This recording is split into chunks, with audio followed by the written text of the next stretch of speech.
Now we are going to explain you chapter number 7, From a Kingdom to an Empire. So, Ashoka was the greatest ruler. On to history. Ashoka बहुत ही ज़्यादा greatest ruler था. उसको उसकी history की वजह से जाना जाता था. अपने इंस्ट्रक्शन को इंस्क्राइब करवाता था पिलर्स पे या फिर रॉक सरफेसेस पे, जो कि वो बाद में लोगों को पढ़वाया भी करता था. और हम जानते हैं कि आखिर उसके किंगडम को एम्पायर क्यों कहा जाता है. तो जो एम्पायर था अशोका का, वो रूलर, उसके जो फाउंडर थे वो उसके ग्रैंडफादर थे, जिसका नाम था चंद्रगुप्ता मौर्य, जिन्होंने 2300 ईयर्स पहले राज किया था. चंद्रगुप्ता सपोर्टेड थे एक वाइज मैन जिसका नाम था चाणक्य या फिर Kautilya. Many of the Chanakya ideas were written down in a book called. तो बहुत सारे आइडियाज़ जो कि चाणक्य के थे वो उन्होंने अर्थशास्त्र में लिखे थे, जो कि इकोनॉमिक की बुक है या फिर मिलिट्री फोर्सेस के लिए यूज़ करी जाती है. There were the several cities in the empire marked with black dots. So उसके जो उसका कैपिटल था वो तो पाटलिपुत्र, तक्षशिला, उज्जैन. तक्षशिला एक गेटवे था नॉर्थ वेस्ट के लिए, इंक्लूडिंग सेंट्रल एशिया, वाइल जो उज्जैन था वो ले करता था route from the north to south India. Merchant officials craft person probably live in this cities, इसलिए भी था. इन अदर एरियाज वेवर villages of the farmer and herders. In some areas में इंडिया थी जहाँ पर फॉरेस्ट था और वहाँ पर आदिवासी लोग रहते थे या फिर फार्मर्स, जो कि इनको ट्रिब्यूट देते थे. They probably have the different kind of book and the different kind of clothes as well.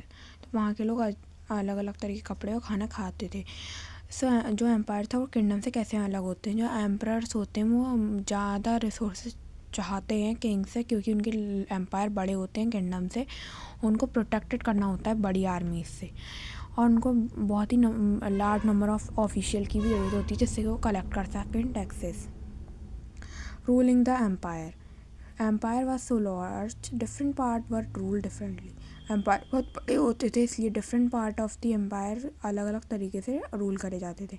जो एरिया आता था पाटलिपुत्र के अराउंड वो अंडर डायरेक्ट कंट्रोल था एम्पायर के, विच मीन कि ऑफिशियल अपॉइंट करे जाते थे टैक्सेस को कलेक्ट करने के लिए फार्मर, हर्डर्स, क्राफ्ट पर्सन और ट्रेडर्स से, जो कि विलेजेस या टाउन में रहते थे उस एरिया के. ऑफिशियल पनिश भी करे जाते थे जो कि जो उनके रूल्स को नहीं मानते थे. बहुत सारे ऑफिशियल सैलरी दिए जाती थी और मैसेंजर यहाँ से वहाँ जाते रहते थे. और स्पाइस मतलब कि जो लोग नज़र रखते थे ऑफिशियल्स पे, जिससे कि ये पता चल सके कि वो आके काम करना है या नहीं, मतलब सुपरविजन. और इन मेंबर्स के हेल्प से रॉयल फैमिली और सीनियर मिनिस्टर्स भी जाते थे जैसे प्रोविंसेस पाने के लिए.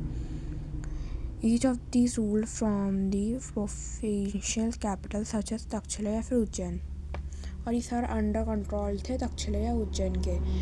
वहाँ पर कंट्रोल जो पाटलिपुत्र के ऊपर था वो रॉयल प्रिंसेस के ही द्वारा था या फिर गवर्नर्स के या फिर लोकल कस्टम, जो कि रूल्स फॉलो करवा देते थे.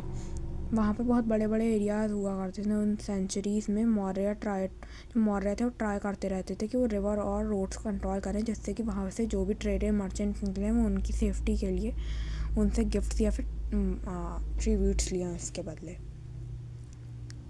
ये इसलिए साउथ इंडिया में फेमस था प्रेशियस स्टोन और गोल्ड के लिए. वहाँ के लोग वहाँ पर भी लेते थे. Okay, thank you. Now we will tell you the more about other chapters from other chapters.